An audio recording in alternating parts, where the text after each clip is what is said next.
Hey, thanks for attending the session on staffing industry issues that matter, unleashing the power of AI for better conversions.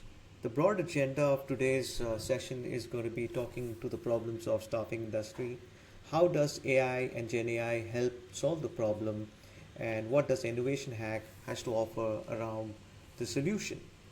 Now, if I'm really looking at the staffing industry today, there are a bunch of processes starting from job postings, screening, eventually matching the candidates and going through the steps in terms of having the initial discussion, eventually to the point of trying to get them through various interviews.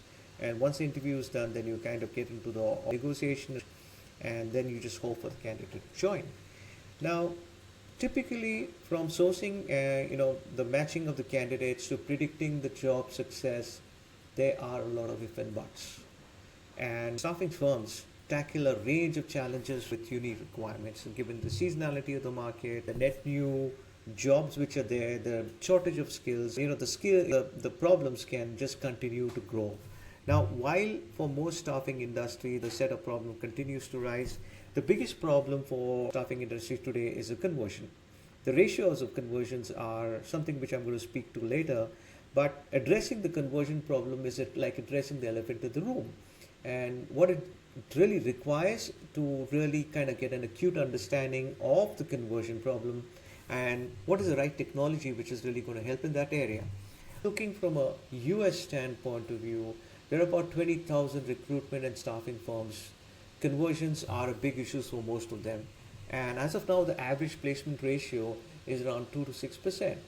Now, having said that, now recruitment is really a shared function. Now, when a candidate is the right fit, conversion happens. But between the time when you get the resume to the time when you actually have the candidate join, there are too many steps and too many places where things can actually go south. Conversion. So if I'm really looking at the conversion numbers today, I want to take a minute and kind of go deeper into the conversion numbers. So basically, on the right hand side, what I'm typically seeing is that for all the candidate resumes which are actually coming, only 17% of the candidate make it to the screen stage. And of the 17%, there are about 32% who are actually being screened. Maybe it could be through an on-site or maybe online interview, etc. So and so on. So basically, out of that, out of the 32%, from an interview, all candidates who come to on-site to receive an offer are only 31%. And finally, of that 31%, it ideally comes down to 69% of the candidates will accept the offer. Now, if I'm really looking at the statistics, out of every 100 resumes received, only one progresses to the offer stage. Now, that's quite a mammoth task for most of the people who kind of work in that industry, and it's challenging because the number of parameters at any given point of time they are dealing in just trying to get the conversion ratios going up is quite a lot. Now, how do I really kind of go about maximizing the conversion? They typically involve streamlining the process, accurate candidate-client matching, identifying the best fit beyond resumes. Now, there's more to the story. Well, all of these things we know, but apparently conversions have a direct revenue impact, and basically what it means from an organization, they'll need to look at other ways to solve the problem. Now, AI is an ultimate level of efficiency. Now, what we've seen AI and Gen AI specifically in the last 18 months, a lot has changed for that. And given the kind of stuff which we've seen on GPT-3 and GPT-4, the capability of these large language models, I'm sure there is a solution which they can provide from a staffing industry standpoint of view. Now, HR and staffing is all about connecting the right people with the right job, and AI can make it possible.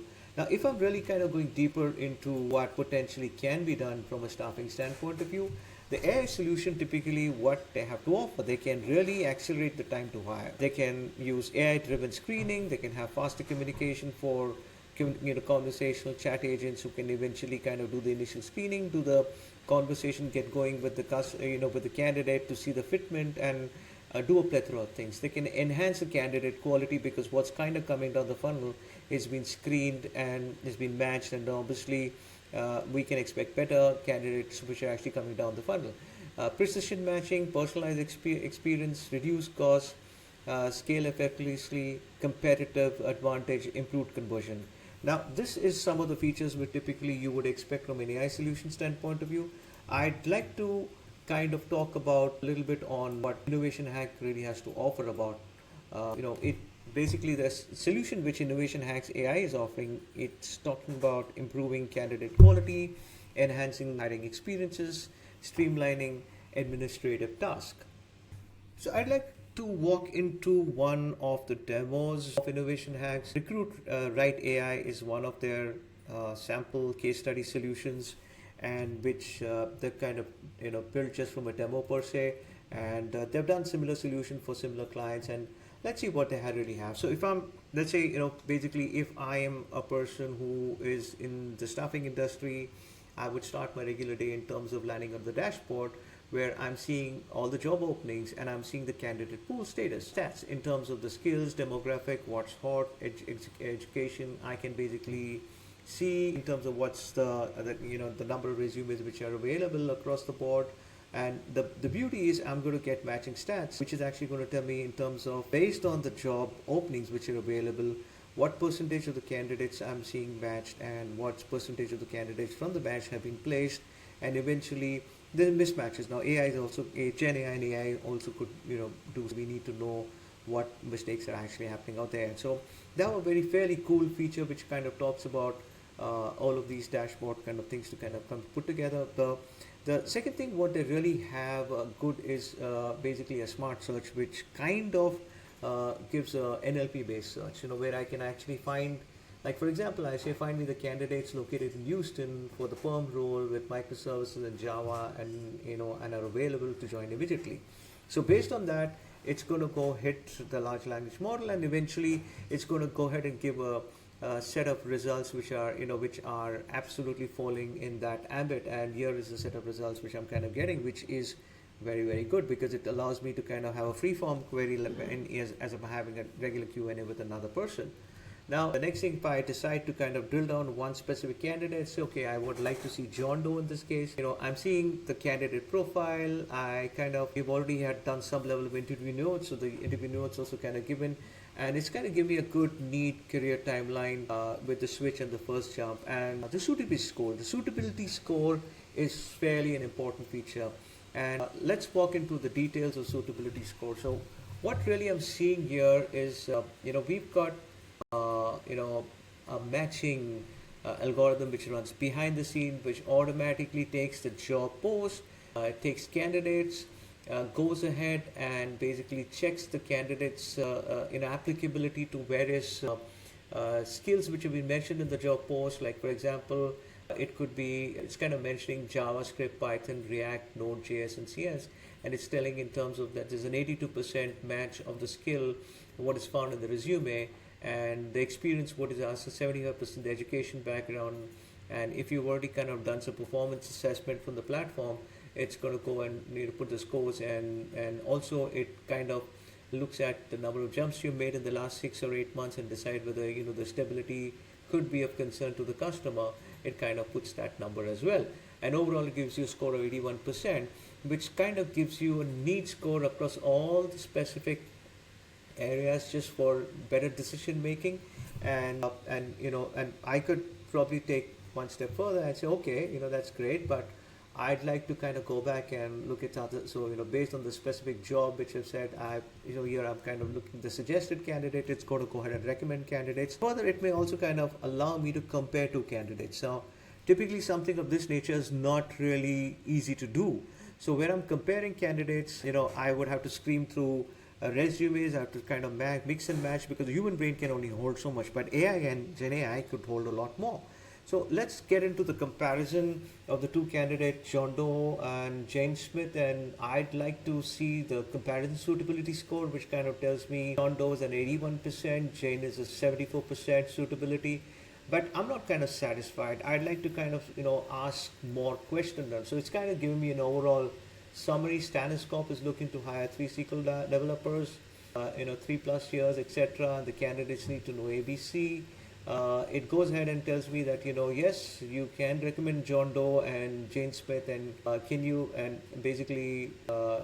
give a quick comparison of the suitability score. So basically, it goes ahead and gives me the suitability score, the recommendation is John Doe. I said, what if the customer is really asking for stability as a key thing? So the model kind of comes back saying the obvious answer is Jane Smith, and that's where I can make a better, I'm informed and better bit decision. Now that this is doesn't really stop here. I could ask various more questions to the model and basically see the suitability of the candidate. Now, furthermore, I'd like to kind of take it a notch up and basically see in terms of what's coming from a market trend standpoint of view. Now, the market trend is typically what looks like in the next quarter we're going to see rise in prompt engineering roles. And what it goes ahead and does in terms of it puts the trend for the prompt engineering, it's kind of an upward trend. We see a 50% rise in the number of roles, which are actually 40 to 50% from a demand effectivity standpoint of view. And there is a reduction on Java specific roles, and that's where it's kind of pointing a downward error. Now, it also kind of gives me a distribution in terms of current resume distribution versus forecasted. So it's kind of telling me that you need to really kind of bump up your prompt engineering piece. And so in that case, I say, okay, what should I do with the existing sourcing team on Java? So it's kind of going ahead and giving me that you need to reallocate your sourcing team's efforts to more in-demand areas like prompt engineering, where there is significant growth, and training the existing Java source team to focus on prompt engineering could be a strategic move to capitalize the market trend. So you're really seeing that this tool really kind of helps from everything from a candidate matching standpoint of view to suggesting the right candidate to doing a compare and contrast. It also kind of gives you a very reasonable spread in terms of what's really coming down the path and where should you be focusing the next quarter. Now, something of this nature can really be helpful, for most staffing organization in terms of, rearranging the staff. So you could further go and do what-if analysis on this data and ask specific question and say that, okay, in that case, I may still decide to go Java because I feel Java is likely to kind of grow bigger. So in that case, I could do that. So I could do the what-if analysis against and scenarios and simulations as well. So while this Recruit Right AI from Innovation Hacks is just a demo, and it kind of gives you an idea in terms of what AI and Gen AI is really possible, what it really brings to the table. There's a lot more stuff which it can be done, everything from an interviewing standpoint of view to also to run the offer workflow. Large percentages of the entire staffing workflow can be done by Gen AI. I think with that being said, I think this kind of gives you a good flavor in terms of the overall, staffing industry, current scenario, the problems which you're facing, what Gen AI and AI, really bring to the table, and how Innovation Hack is really trying to help their clients in terms of trying to solve this problem. With that, I guess that's all from me. Thank you for attending this session, and any questions, any feedback, the email and the contacts are available. Feel free to reach out to us. Thank you.